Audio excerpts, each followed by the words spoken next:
انور رخسار مهی انور این لعل لبد گوهر امان به نظر آمد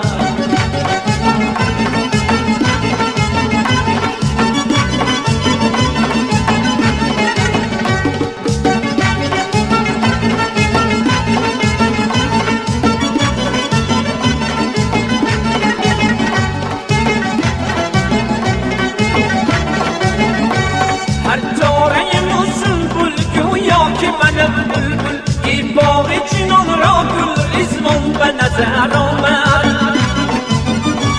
تو دردی مرا درمان در کوی تو من نالم مخدوم قلی گفت ای جان جانان به نظر آمد این زلف کجل انور رخسار مهی انور این لعل لبد گوهر امان به نظر آمد